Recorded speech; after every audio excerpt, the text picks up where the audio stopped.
Muy buenas noches, espero y tengan una muy bonita noche y les quiero mandar un fuerte abrazo a todos los que se están conectando a este estudio de los martes del libro de Apocalipsis, ese libro maravilloso que para esta época realmente es muy necesario estudiar. Así es que les quiero dar la bienvenida a todos ustedes, los que están ahorita aquí conectados y los que se están conectando todavía. Quiero mandar saludos ahorita a los que ya se conectaron. Pati Medina dice saludos, familia La Roca. Mi querida Pati, te mandamos un fuerte abrazo y qué bueno que estás ahí conectada. Mira, ahí está también tu hijo. Mi querido Carlo, te mando un fuerte abrazo. Saludos a la familia Casco Anguiano. Saludos con el cafecito, papá. No me puedes quedar mal, ¿eh? Aquí está el poderoso cafecito. Esta taza preciosa que me regalaron. The Lord is my strength and my shield. El Salmo 28:7. Asústame, pantera, ¿eh? ¿Qué tal mi inglés huasteco? Esta bellísima taza que me regalaron. Y pues estamos ya calentando motores para continuar con nuestro estudio del libro de Apocalipsis. Y quiero saludar también a Uncir Casilla presente y esté listo con el estudio. Bendiciones, familia. Qué bueno que andas por ahí. También ya listo con tu cafecito, tu cuaderno, tu pluma. Y Joana Pimentel, qué gusto, saludos pastor, gracias por este bello estudio, qué gusto que estás conectada, Joana, y me dio gusto verte el domingo, qué bueno que estás recuperándote bien. Le mando un fuerte saludo a tu tía, a tu mamá también, y qué bueno que están ahí conectadas. Y pues bueno, en este estudio de Apocalipsis que les digo que para esta época es sumamente importante.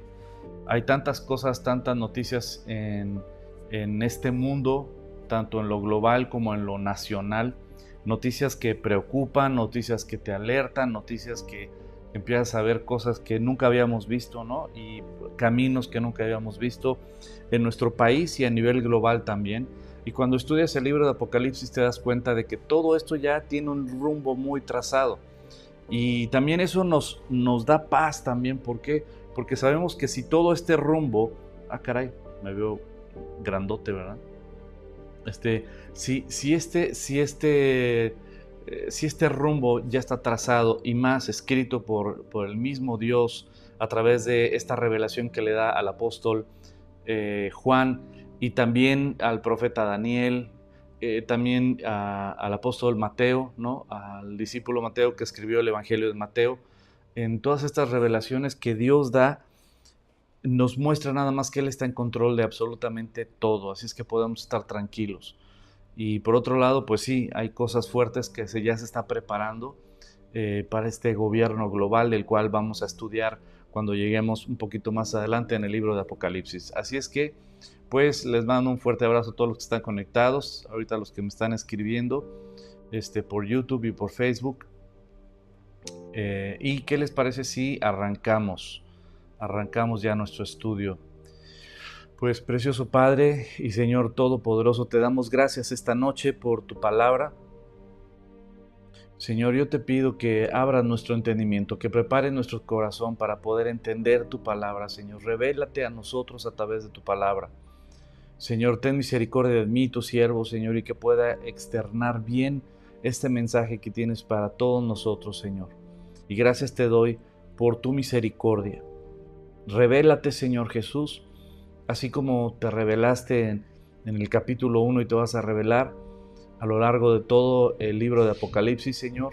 Revélate esta noche, Señor, a nuestros corazones, a nuestras vidas, y cámbianos, transfórmanos, te lo pido por tu Hijo Jesucristo.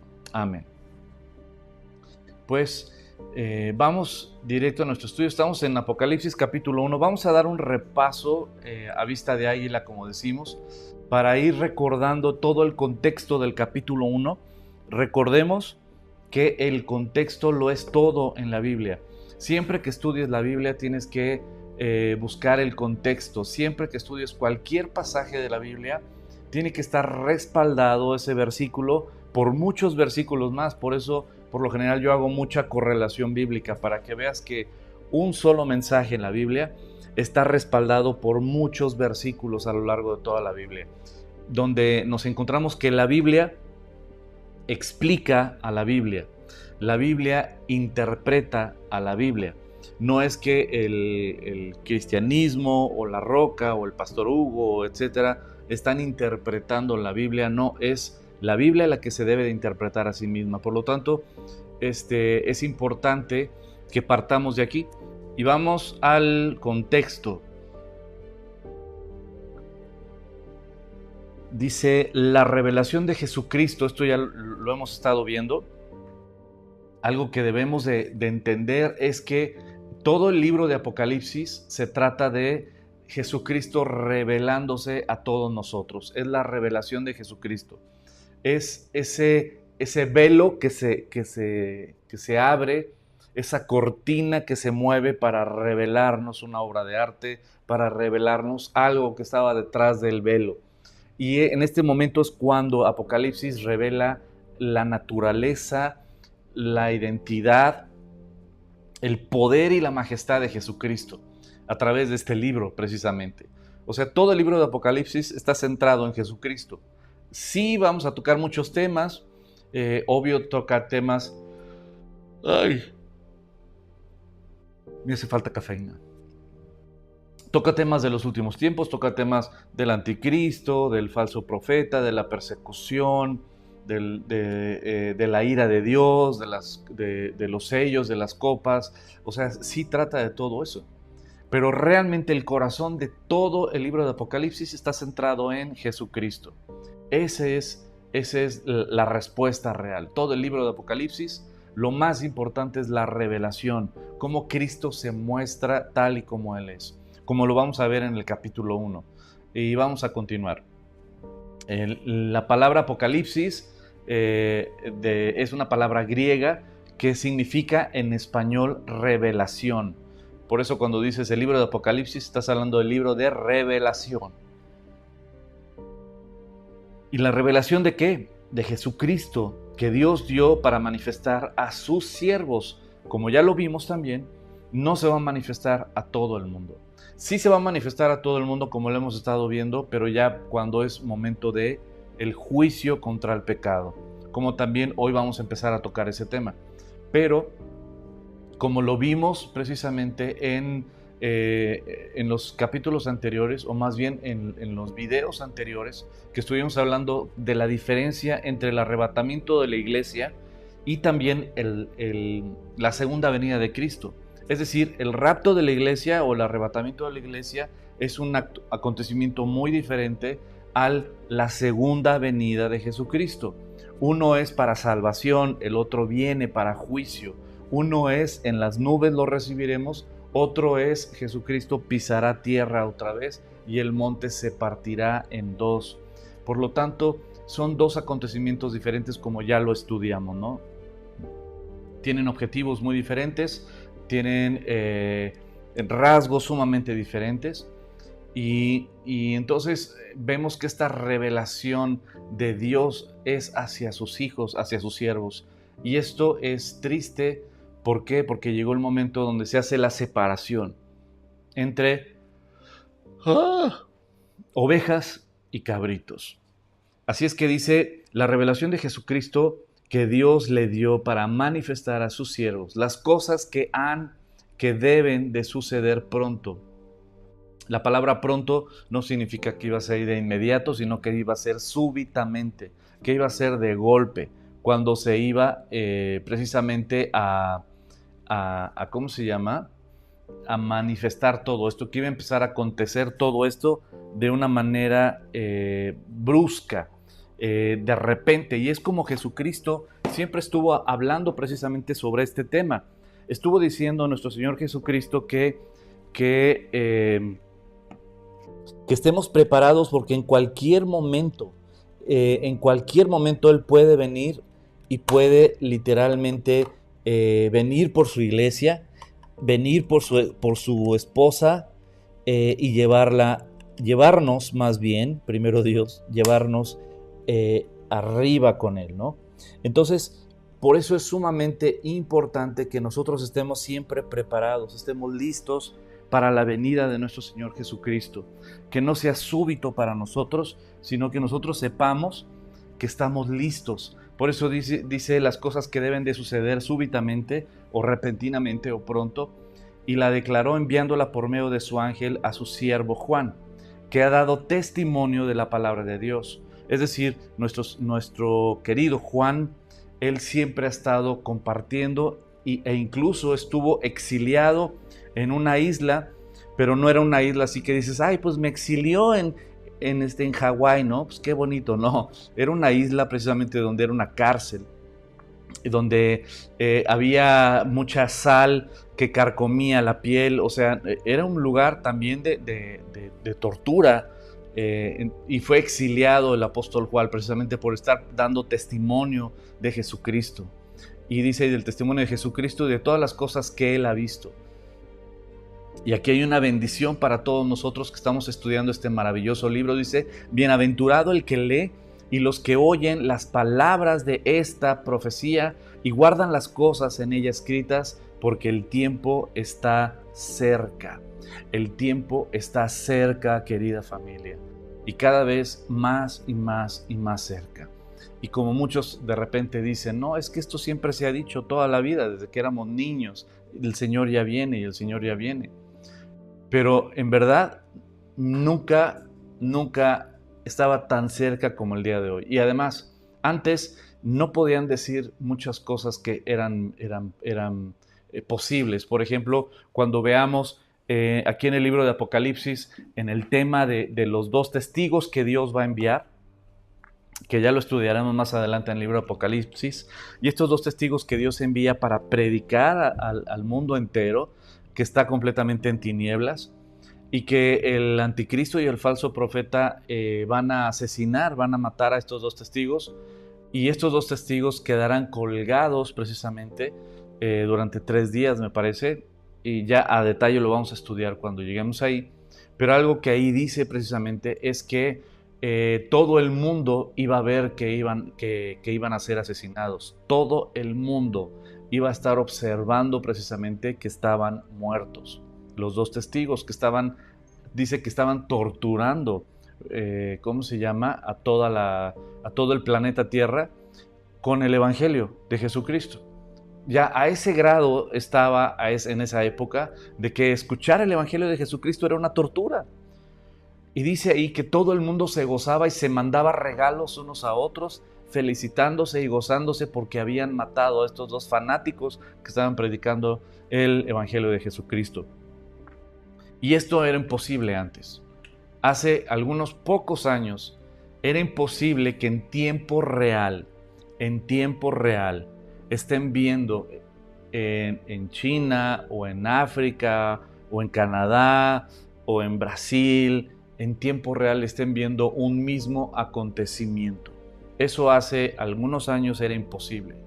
Por lo tanto, predicar la venida de Jesucristo y todos esos acontecimientos que vamos a estudiar era imposible. ¿Por qué? Porque en esa época todavía no había la tecnología. El día de hoy, con un celular, tú puedes estar viendo lo que está pasando al otro lado del continente en tiempo real. El día de hoy, muchas de las profecías y muchas de las profecías que habla de los últimos tiempos, el día de hoy ya es posible. El día de hoy ya es posible. Por lo tanto, todo ya está listo, ya está preparado todo simplemente para la revelación de todo lo que va a empezar a acontecer. El arrebatamiento de la iglesia, el surgimiento del anticristo, del falso profeta, que yo creo fielmente que ya están el día de hoy operando y que seguramente ya los conocemos. Y que también la reconstrucción del tercer templo en Jerusalén, ¿no? Del tercer templo de Salomón. Todos esos acontecimientos el día de hoy ya son posibles. Hace varios años no era posible. Por lo tanto, yo sí creo que el tiempo está cerca. Y dice, bienaventurado el que lee y los que oyen las palabras de esta profecía y guardan las cosas en ella escritas. Somos bienaventurados tú y yo por meditar en estas profecías, porque el tiempo está cerca. Y nos vamos al siguiente versículo, que es el 4, dice, Juan a las 7 iglesias que están en Asia. Recuerdan que el número 7 nos recuerda precisamente, o es el símbolo del número 7 en la Biblia, habla de completez, algo completo, algo pleno, algo completo. Y cuando dice a las 7 iglesias, exactamente eran 7 iglesias, físicamente eran 7 iglesias. Sin embargo, representaban la completez del resto de las iglesias, porque ahora que estudiemos esos mensajes a las 7 iglesias, te vas a dar cuenta que no son mensajes exclusivamente a esas 7 iglesias. Son 7 mensajes para todas las iglesias. Y va a haber iglesias con las cuales vas a identificarlas de volada y vas a decir, sí, claro, este mensaje es para tal iglesia. Pero vas a encontrar un mensaje maravilloso en el cual me encantaría que tú y yo nos identificáramos con esa iglesia, y les digo de una vez cuál es: la iglesia de Filadelfia. Sería increíble que tú y yo estuviéramos en esa iglesia. Y no como religión, sino las características y rasgos de esa iglesia, ¿no? Y ahora dice Juan a las 7 iglesias que están en Asia. Ya también hablamos de que Asia no era un continente, no está hablando del continente asiático, sino está hablando de una provincia romana que en esa época se llamaba Asia.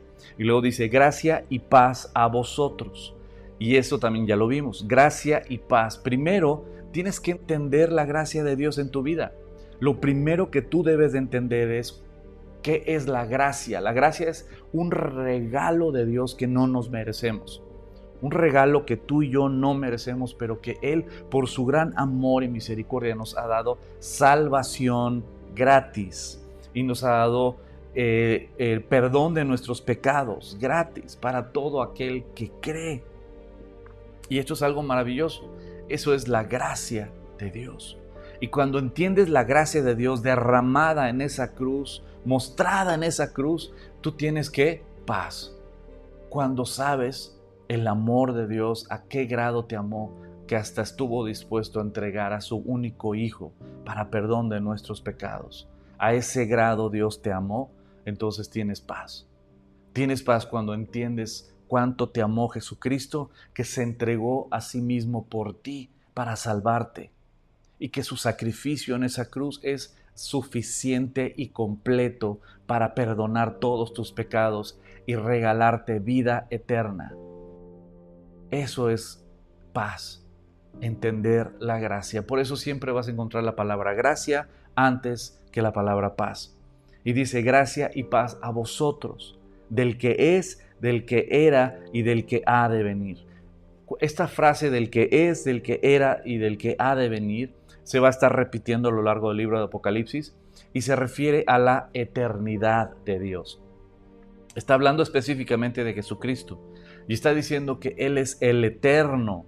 Él es el eterno. Y este tema de que ¿cómo sabes que es Jesucristo? Si está diciendo del que es, del que era y del que ha de venir, tal vez está hablando del Padre, ¿no? O está hablando del Espíritu Santo. ¿Por qué dices que es de Jesucristo? Porque empieza diciendo este libro, esta es la revelación ¿de quién? De Jesucristo.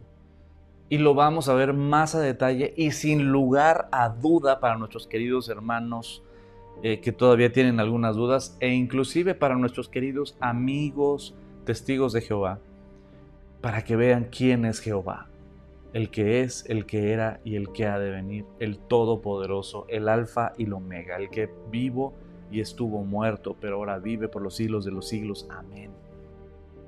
Apocalipsis capítulo 1.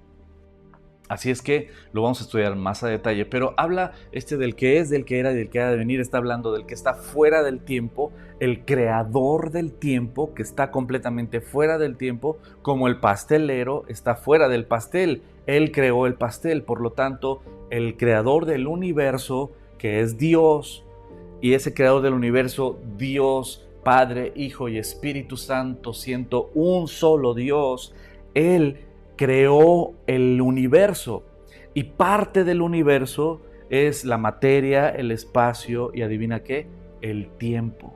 Eso conforma todo el universo: energía, materia, espacio, tiempo.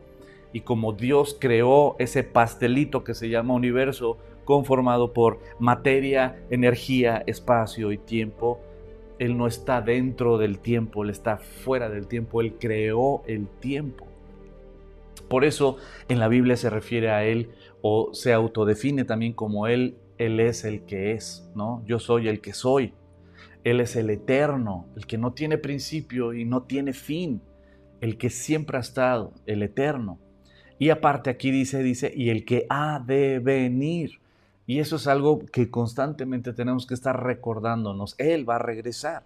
Y si Él va a regresar, por lo tanto, tú tienes que estar al pendiente de tu propia vida, de cómo estás tomando decisiones, de qué es lo que estás guardando en tu corazón, de cuáles son tus acciones, cómo está tu relación con Dios, qué importancia tienes. Mucha gente dice, es que yo voy a estar allá con el Señor, yo creo fielmente en el Señor y tengo vida eterna y todo, y te congregas. No creo que sea importante. Pues es una incongruencia, porque el cielo va a ser una congregación increíble. Y y las congregaciones físicas actualmente es literalmente el cuerpo de Cristo, ¿no? Y es verdad, o sea, no hay congregación perfecta. Todas las congregaciones hay errores. Yo como congregante, pues también viví las imperfecciones de mis hermanos, pero no por eso iba a dejar de congregarme. Y no por eso iba a justificar el no congregarme, ¿no? Siempre hay gente que encuentra algo para no comprometerse con Dios a final de cuentas, ¿no? Y sobre todo también sujetarse a autoridades. Pero volviendo a este punto, el Señor va a regresar, y va a regresar por su congregación, va a regresar por su iglesia, va a regresar por esta iglesia conformada por un organismo vivo creado por los creyentes en Jesucristo, porque Cristo va a venir por su esposa, por todos aquellos que creemos fielmente y confiamos que su sacrificio en la cruz es suficiente y perfecto para perdón de nuestros pecados y darnos vida eterna, como el mismo Jesucristo lo ha enseñado en los evangelios. Él va a venir, y dice, y de los 7 espíritus que están delante de su trono. Otra vez el número 7, vamos a ver el número 7 a lo largo de todo Apocalipsis, vamos a estar viendo el número 7. Así es que es importante que recuerdes cuál es el símbolo o el significado del número 7, completez. Es un número que es representativo de lo completo. Entonces dice, de los 7 espíritus que están delante de su trono, y de Jesucristo, el testigo fiel, el primogénito de los muertos, el soberano de los reyes de la tierra. Y esto está padrísimo. ¿Por qué dice el primogénito de entre los muertos? Y muchos agarran estos versículos como para decir que Jesús no es Dios, que Jesús fue creado. Y Jesús no fue creado, fue engendrado. ¿Cuál es la diferencia de ser engendrado y ser creado? Jesucristo tuvo que engendrarse, es decir, hacerse hombre a través del vientre de María, que su nombre en hebreo no era María, era Miriam. Entonces, a través del vientre de María o de Miriam fue que Jesucristo nació como hombre. Por eso es engendrado y por eso Él no es creado, porque como lo acabo de decir hace rato, Él creó el tiempo, Él es el eterno, Él no tiene principio y no tiene fin. La Biblia nos enseña de que el Padre Celestial es el Padre eterno y no puede existir un Padre eterno si no tiene un Hijo eterno, por obvias razones. Yo no soy papá hasta que tengo hijos. Cuando tengo hijo, entonces soy papá. Es decir, que cuando mi hija Andrea nació, ella me convirtió en papá, pero yo no era papá hasta que tuve a mi hija. De la misma manera, si el Padre es eterno, nunca puede ser un Padre eterno si no tiene un Hijo eterno, que el Hijo convierte a otro en Padre, como un hijo puede convertir a alguien en madre. Si no tienes hijo o no tienes hija, pues no eres papá y no eres mamá. Entonces aquí claramente vemos que Él es el primogénito de los muertos, es decir, el primero en importancia, el primero en resucitar de entre los muertos, el primero en llegar a la presencia del Padre. Recordemos algo que es algo muy importante, pongan mucha atención a esto. ¿Qué pasaba con los creyentes cuando iban a por ejemplo, y quiero hacer esta pregunta para hacer un tanto, no solo un monólogo, sino que sea un poco más interactivo como me encanta leer sus comentarios. Así es que ahí les va la pregunta. La pregunta que les quiero hacer y que me gustaría que me contestaran: ¿qué pasaba con los profetas de Dios o los siervos de Dios en el Antiguo Testamento cuando morían? Es decir, Jeremías, el profeta Daniel, el rey David, que por cierto no hizo las mañanitas, es cultura nada más. Y quien quieras, ¿no? El profeta Samuel, Isaías. ¿Qué pasó con todos ellos? Con Jacob, con Abraham, cuando morían. ¿A dónde iban? ¿A dónde iban todos los creyentes en Dios, todos los siervos de Dios, cuando morían en el Antiguo Testamento? ¿A dónde iban? ¿Podían ir directo a la presencia de Dios o no podían ir a la presencia de Dios? Ellos eran siervos de Dios. Había profetas, había reyes que Dios se había levantado, como el rey David. ¿A dónde iban? ¿A dónde iban? Aquí ya empezaron a escribir. Muchas gracias. Marifer dice: buenas noches, un abrazo. Fátima, he aquí lista para el estudio de Apocalipsis. Qué gusto. Arfer dice: buenas noches. Huguito, una duda. ¿Cuáles son los 7 espíritus? Esto ya lo estudiamos en uno de los capítulos anteriores, pero con todo gusto te lo voy a contestar. Iban al Seol, al seno de Abraham. Iban al Seol, al seno de Abraham. El Seol, recordemos que el Seol era el lugar de los muertos, ¿no? Seol es en hebreo, en griego es la palabra Hades. Entonces es lo mismo, el Seol que el Hades es lo mismo, nada más que uno es en hebreo y otro es en griego, y es el lugar de los muertos. Pero en el Antiguo Testamento había un lugar que se llamaba el seno de Abraham. El mismo Jesucristo lo enseñó muy bien. Mi querido Alan, iban al seno de Abraham, es correcto. Aileen, iban al seno de Abraham, correcto. Mi querido Sergio, al seno de Abraham, correcto. Míralos, qué estudiosos, cómo me encanta eso. Al seno de Abraham, exacto, correcto. Karina, al seno de Abraham, qué bárbaro, no era más al Seol. Todos, estrellita de baba, cómo no. Y ¿saben algo? Exacto. Todos en el Antiguo Testamento, aunque fueran profetas de Dios y siervos de Dios y amigos de Dios como el buen Abraham, no podían ir a la presencia de Dios. ¿Y por qué no podían ir a la presencia de Dios? Precisamente porque todavía sus pecados no habían sido pagados. Como sus pecados no habían sido pagados, aunque hayan sido siervos de Dios, recordemos, y esto es un claro ejemplo, que la salvación no es por obras. Tú no vas a ir al cielo por intentar cumplir los 10 mandamientos. Tú no puedes ir al cielo intentando portándote bien, tratando de cumplir los mandamientos de Dios. Tú no puedes ir al cielo por tus obras. El profeta Isaías decía que nuestras mejores obras son trapos de inmundicia, y la palabra hebrea de trapos de inmundicia es una palabra muy fuerte, ¿no? Entonces, realmente nadie podía ir. Y eso es un precioso ejemplo de que si es por obras y si es por cumplir la ley o por ser amigo de Dios o portarse bien, ¿por qué Abraham no se fue directo al cielo? ¿Por qué había el seno de Abraham? ¿Por qué no iba Isaías, Jeremías, Jacob, el rey David? Todos ellos, ¿por qué no iban directo al cielo? Si eran siervos de Dios, eran profetas de Dios, muchos de ellos. Porque no es por obras. No es por obras. Y también aquí había algo que tenía que acontecer antes de que ellos pudieran tener acceso abierto a la presencia de nuestro Dios, a pesar de que ellos eran siervos o profetas de Dios. Entonces, no iban a la presencia de Dios, iban a ese lugar que se llamaba el seno de Abraham, que estaba en el Seol o en el Hades, ¿no? Es correcto, mi querido Unser, el seno de Abraham. Entonces, esto el mismo Jesucristo lo explica en la parábola, no es parábola, perdón, eso está muy mal dicho, en la historia de Lázaro y el rico. Y ahí el mismo Jesucristo explica esta diferencia, ¿no?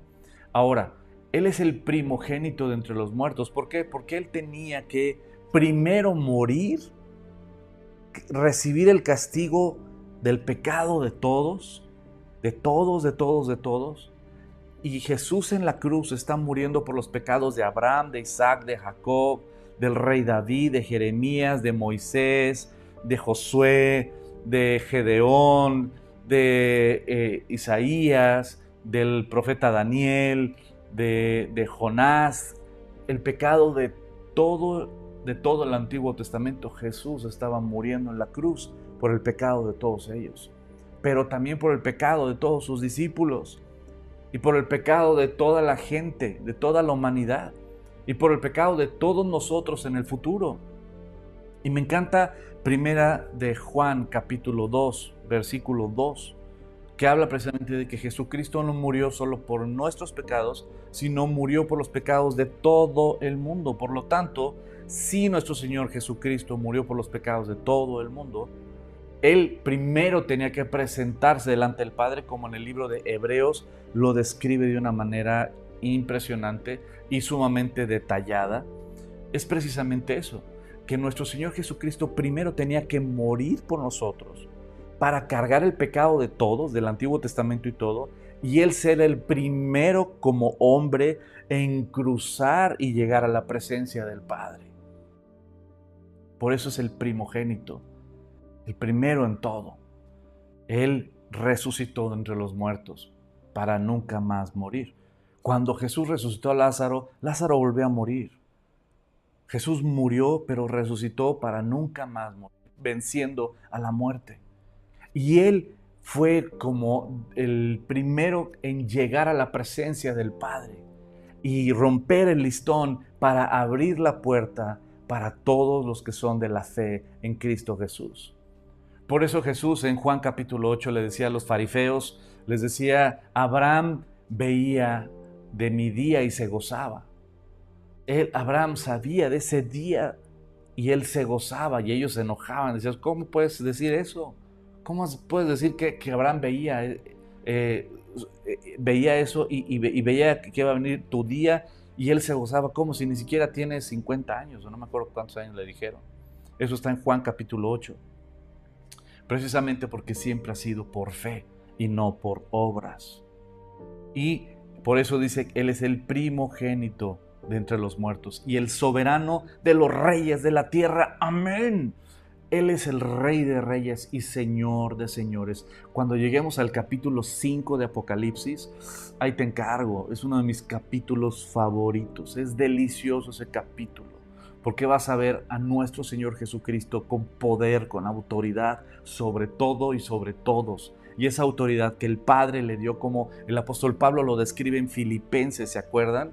Por cuanto fue obediente hasta la muerte y muerte de cruz, Dios lo exaltó a lo sumo, para que en el nombre de Cristo Jesús se doble toda rodilla de los que están en los cielos, en la tierra y debajo de la tierra, y toda lengua confiese que Jesucristo es el Señor, para gloria de Dios Padre.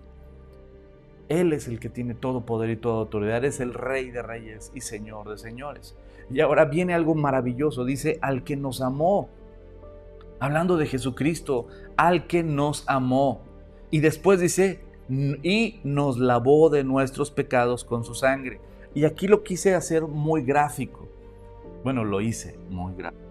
¿Sabes qué? Número 1, nos ama, y número 2, nos lava de nuestros pecados. Número 1, ¿qué hace? Nos ama, y número 2, nos lava de nuestros pecados. ¿Qué fue primero?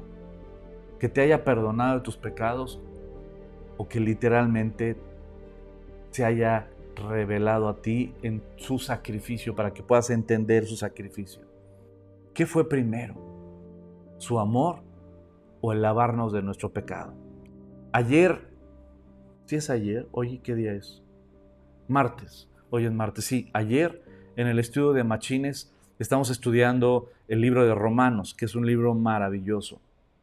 Y los primeros capítulos nos desglosa de una manera muy fácil de entender lo que es la gracia de Dios, que no es por obras para que nadie se gloríe, que es por ese regalo inmerecido. Y hablábamos precisamente de esto, de que Dios nos ha elegido y nos ha perdonado y nos ha amado, aun cuando tú y yo estábamos muertos en nuestros delitos y pecados. Que su amor es más allá de nuestro pecado, porque como dice el apóstol Pablo, donde abundó el pecado, sobreabundó la gracia. Primero es su amor y después nos lava y nos limpia. Y hablando específicamente de lo que platicábamos ayer en Romanos capítulo 4, habla del caso de Abraham. Y literalmente vemos cómo en el libro de Gálatas, el apóstol Pablo también, el libro de Gálatas en el capítulo 3, nos desglosa esto. Y dice precisamente entre Gálatas capítulo 3 y Romanos capítulo 4, habla de que la ley vino 430 años después. Primero fue justificado por la fe Abraham. Y la ley vino 430 años después.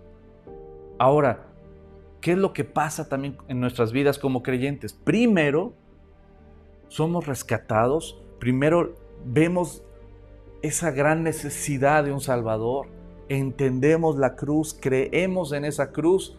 Nuestras vidas se llenan de una paz, de un gozo al saber que somos perdonados. Y después empezamos un caminar paso a paso con nuestro Señor.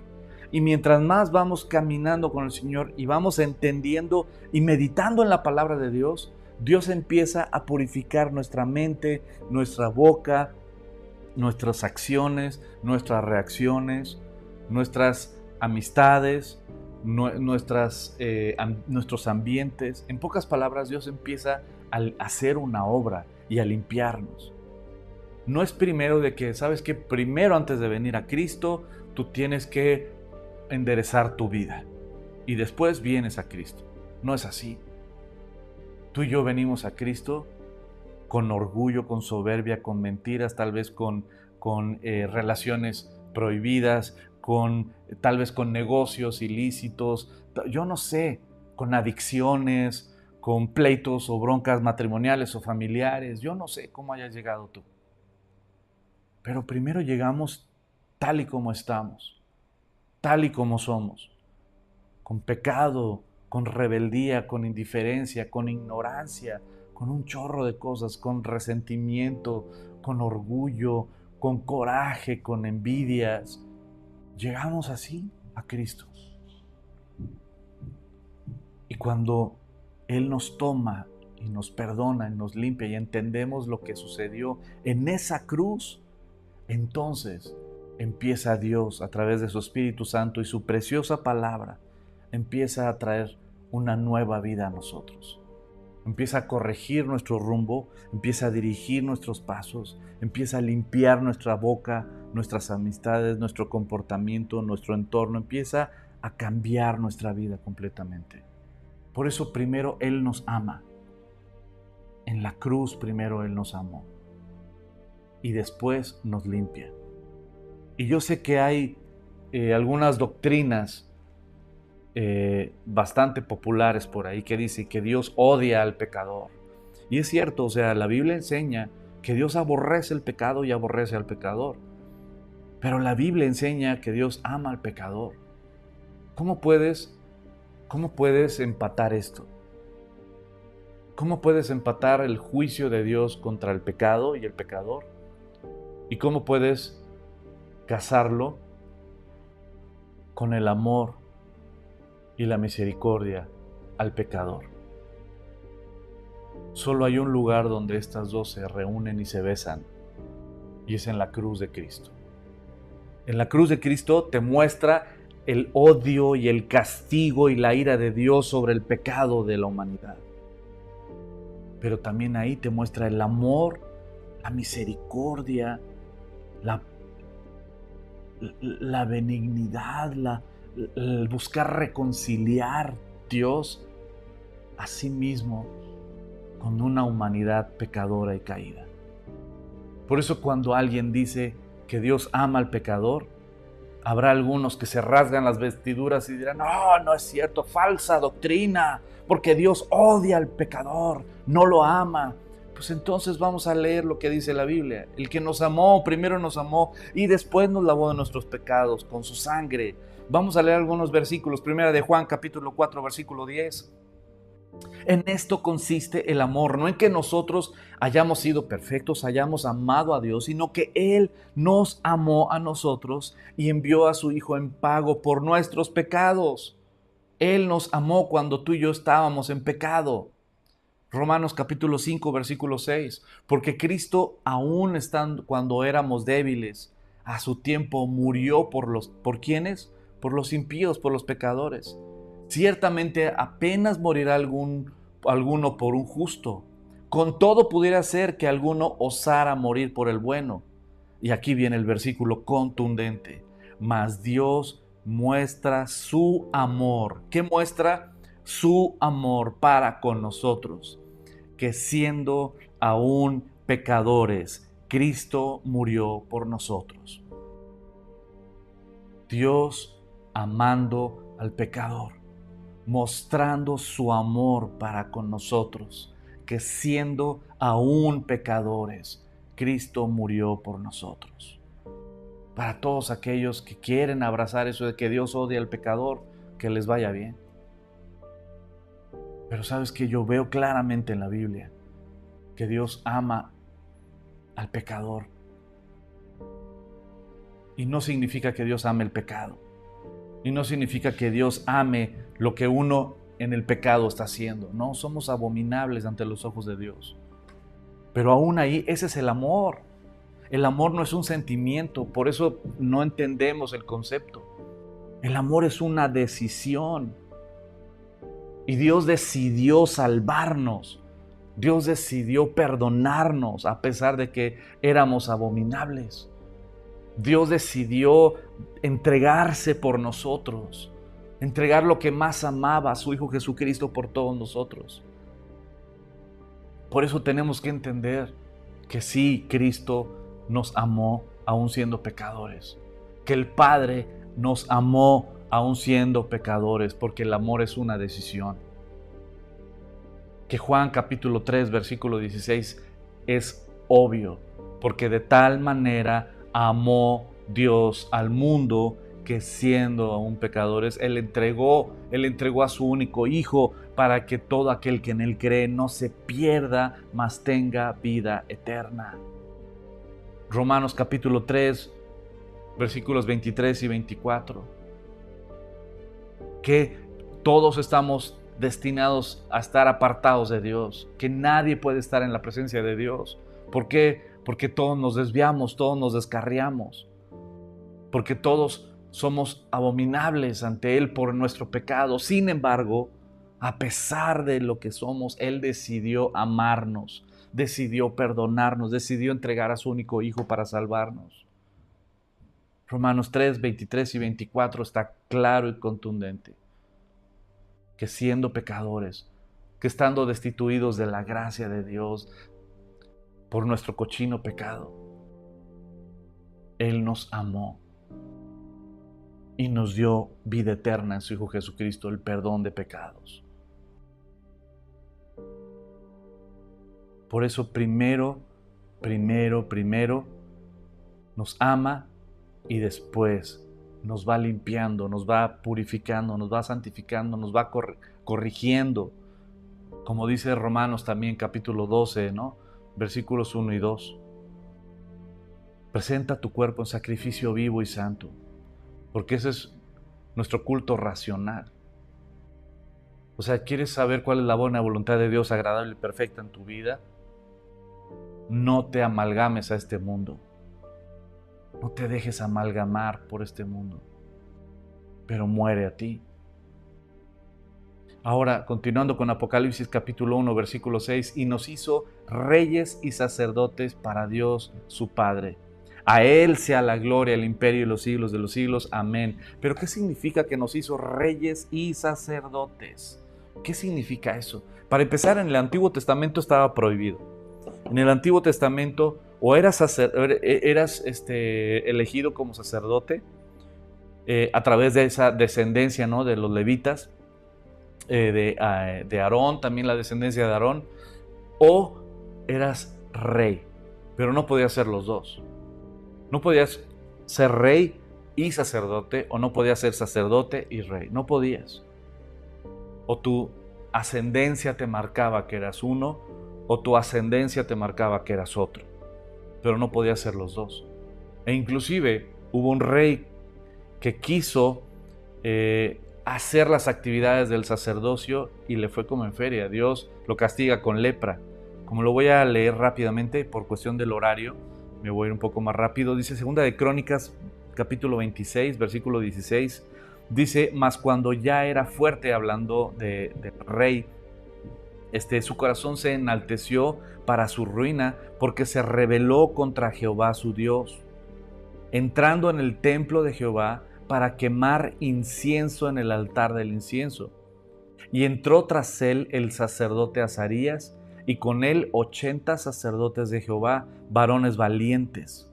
Y se pusieron contra el rey Usías y le dijeron, no te corresponde a ti, oh Usías, el quemar incienso a Jehová, sino a los sacerdotes hijos de Aarón, que son consagrados para quemarlo. Sal del santuario, porque has prevaricado, y no te será para gloria delante de Jehová Dios. Y luego dice el versículo 19, entonces Usías, teniendo en la mano el incensario para ofrecer incienso, se llenó de ira, y en su ira contra los sacerdotes, la lepra le brotó en la frente delante de los sacerdotes en la casa de Jehová, junto al altar del incienso. Y le miró el sumo sacerdote Azarías y todos los sacerdotes, y he aquí la lepra estaba en su frente, y le hicieron salir apresuradamente de aquel lugar. Y él también se dio prisa en salir porque Jehová lo había herido. Así el rey Usías fue leproso hasta el día de su muerte, y habitó leproso en una casa apartada, por lo cual fue excluido de la casa de Jehová. Todo porque él quiso, literalmente, como rey, también usurpar un lugar que no le corresponde y que Dios había destinado exclusivamente para los sacerdotes. Entonces, ¿por qué, si esto es claro en el Antiguo Testamento, que son sumamente oficios diferentes, llamados diferentes, que era a través de su ascendencia, por qué dice que ahora seremos reyes y sacerdotes?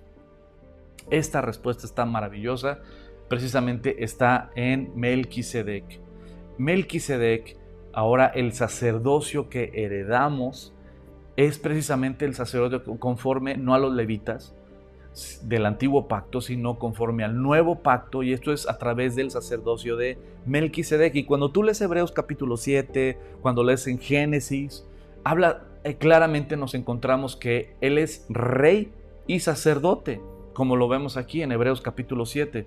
El versículo 1 dice, porque Melquisedec, rey de Salem, sacerdote del Dios Altísimo, que salió a recibir a Abraham, que volvía de la derrota de los reyes, y le bendijo, a quien asimismo dio Abraham los diezmos de todo, cuyo nombre significa primeramente rey de justicia, y también rey de Salem, esto es, rey de paz. Sin padre, sin madre, sin genealogía, que ni tiene principio de días ni fin de vida, sino hecho semejante al Hijo de Dios, permanece sacerdote para siempre. Y esta pregunta siempre me hacen, ¿es Jesucristo? Y no tengo respuesta. Yo, en lo personal, quiero creer que sí, es una cristología, es una tipología de Cristo, ¿no? Yo quiero pensar que sí es una teofanía, ¿no? Es una aparición de Dios en el Antiguo Testamento, por supuesto a través de Jesucristo, porque el Hijo siempre le ha dado a conocer, como lo vemos en el Evangelio de Juan. Sin embargo, también aquí dice en Hebreos que precisamente dice esta palabra, dice es semejante al Hijo de Dios. O sea, no está diciendo que es el Hijo de Dios, dice que es semejante, ¿no? Que es una tipología tal vez. Por lo tanto, hay un debate que si es o no es Jesucristo. Si tú crees que es Jesucristo, eres mi hermano, te amo y me encanta, ¿no? Si tú crees que no es Jesucristo, sino simplemente fue una persona que existió en esa época y que Dios utilizó como una tipología de Cristo, un tipo de Cristo en el Antiguo Testamento, para poner un ejemplo, ok, gloria a Dios, no pasa nada, bien por ti, no tengo ningún problema con que se crea ambas posturas. Yo en lo personal no significa que esto es una postura teológica. Yo en lo personal creo que sí es Jesucristo. Él es el príncipe de paz. Él es el príncipe de paz. Y es el único que Él es rey y sacerdote. Y es el único que a través de la fe en Él nos convierte a todos nosotros en reyes y sacerdotes. Ahora, este es otro tema, ¿no? Ya por cuestión de la hora, ya son las 9, pero este es otro tema, de que entonces somos reyes y sacerdotes a partir de cuándo, ¿no?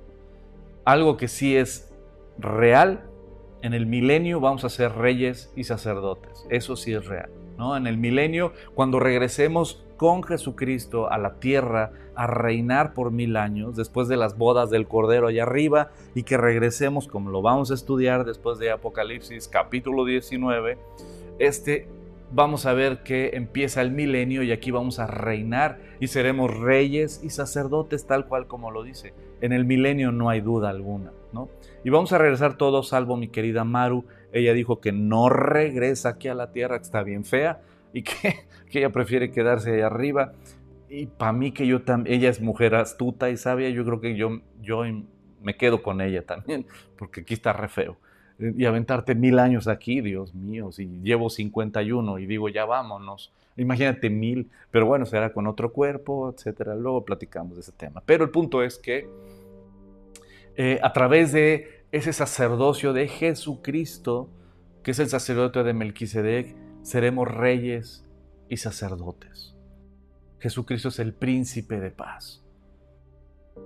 Es de Salem, ¿no? O sea, pero bueno, ya, por cuestión de la hora voy a tratar de concluir para no alargarme más. Apocalipsis capítulo 1, versículo 6, y dice, nos hizo reyes y sacerdotes para Dios su Padre. A Él sea gloria e imperio por los siglos de los siglos. Amén. Al Padre es al que vamos a servir. Al Padre es al que debemos de representar aquí en la tierra. Y dice, he aquí viene con las nubes, y todo ojo le verá, los que le traspasaron, y todos los linajes de la tierra harán lamentación por él. Sí, amén. Como ya lo estudiamos anteriormente, una cosa es el rapto o el arrebatamiento de la iglesia, y otra muy diferente es la segunda venida de Cristo. El arrebatamiento de la iglesia es para salvación. La segunda venida es para juicio. El arrebatamiento de la iglesia solo los creyentes lo veremos y lo recibiremos en las nubes. En la segunda venida, todo ojo le verá, y los que le traspasaron. Y yo te invito a que veas Génesis, este maravilloso capítulo donde Jesucristo se muestra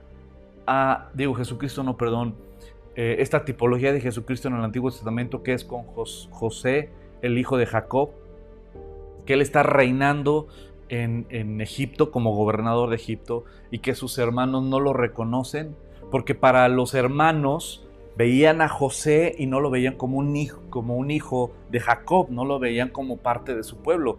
Para los hermanos de José lo veían como un gentil, ¿no? Como un egipcio, un gentil, uno de las naciones.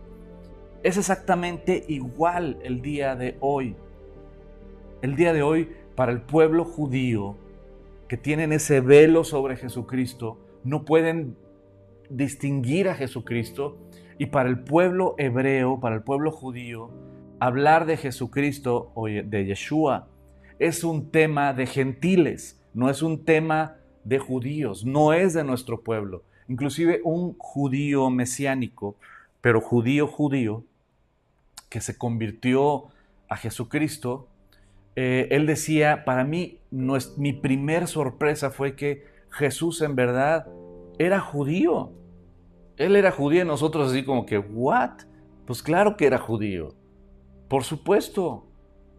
Y él dice, porque para nosotros el tema de Jesucristo es un tema de gentiles, no es un tema del pueblo de Israel, de los judíos. Por lo tanto, no lo consideramos como alguien de nosotros, lo consideramos como alguien de los gentiles. Qué curioso que pasó exactamente igual con los hermanos de José, los hijos de Jacob. No reconocieron a su hermano José. Para ellos era un gentil. Pero ¿qué pasó? Que hubo un día donde José se muestra a ellos y les dice, yo soy José, su hermano. Ellos temblaron, tuvieron miedo, dijeron, ahora sí nos va a matar. Él está en poder, está en autoridad y nosotros lo rechazamos, nosotros lo quisimos matar, nosotros lo vendimos como esclavo. Y sin embargo, José, en los últimos capítulos de Génesis, está precioso. Cuando muere Jacob, las palabras de José a sus hermanos es hermoso.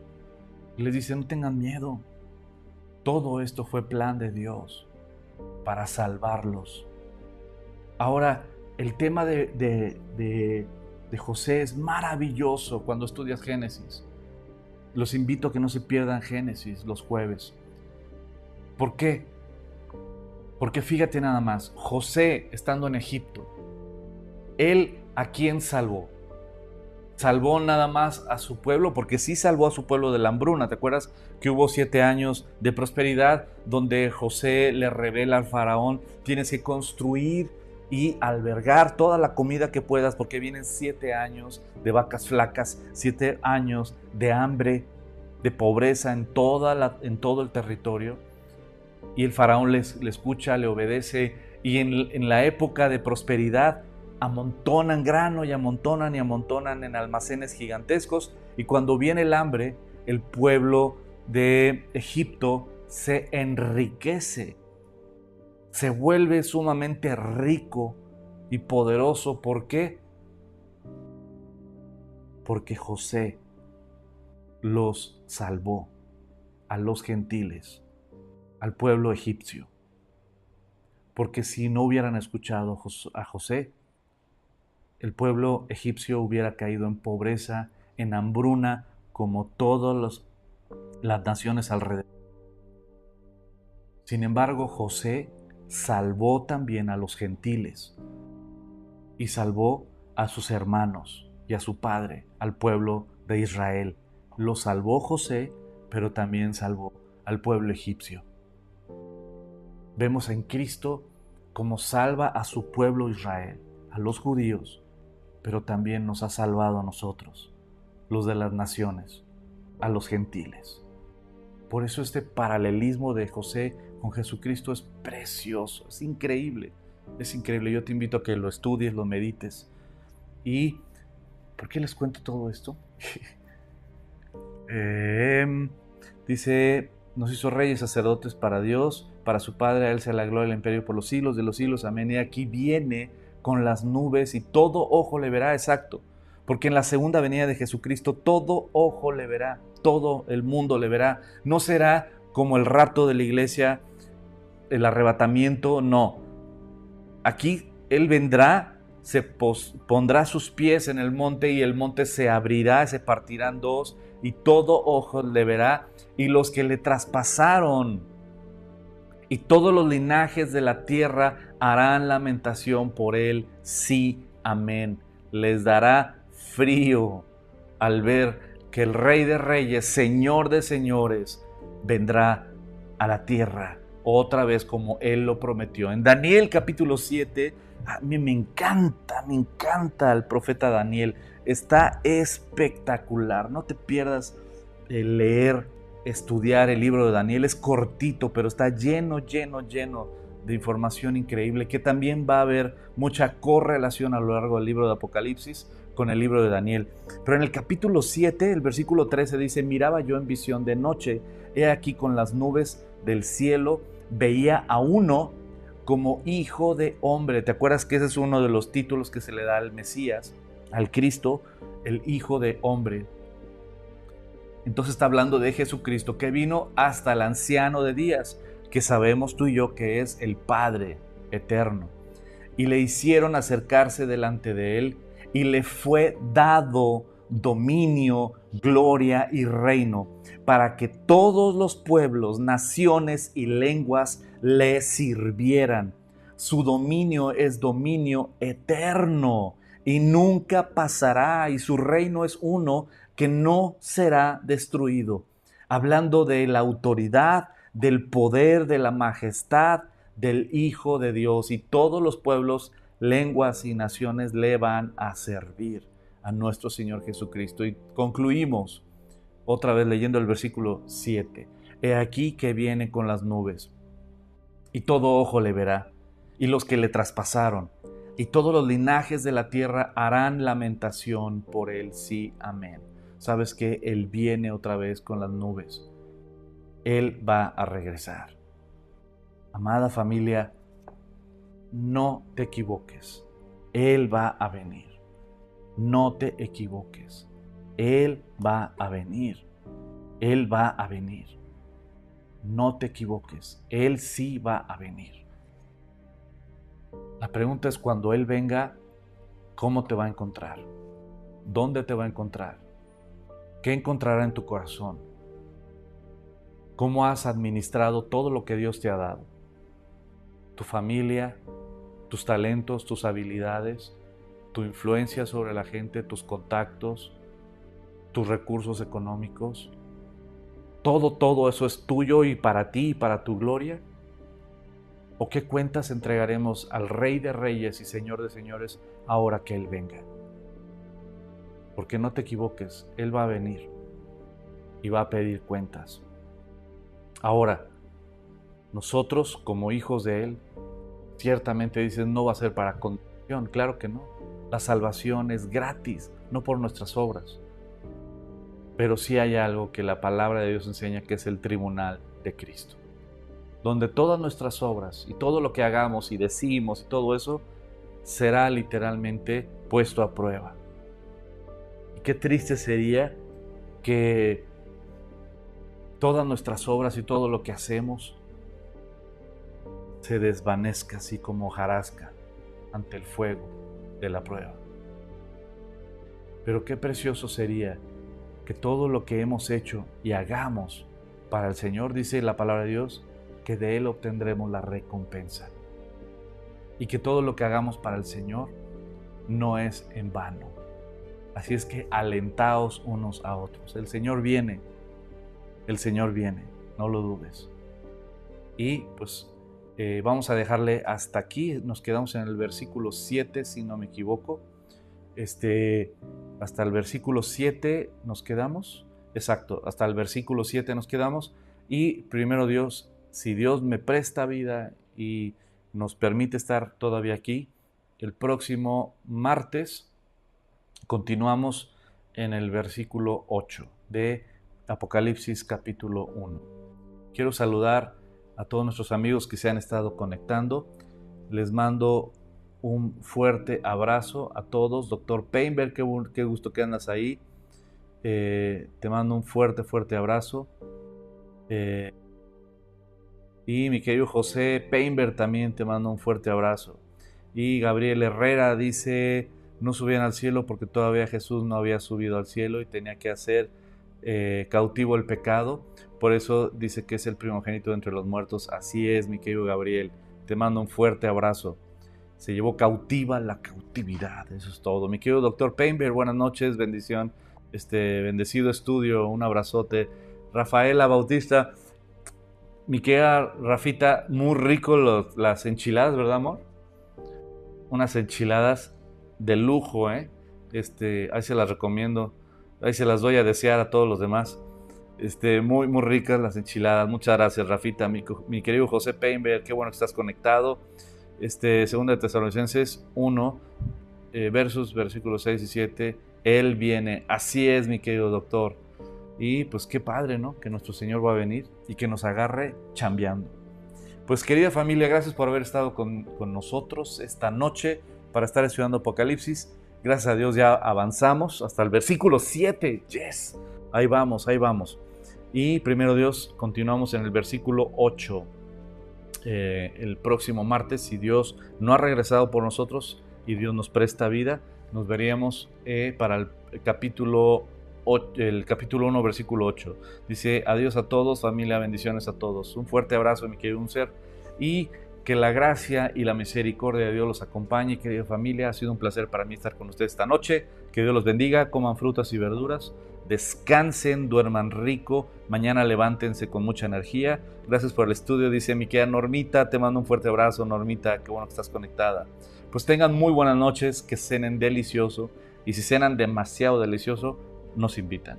Que Dios los bendiga.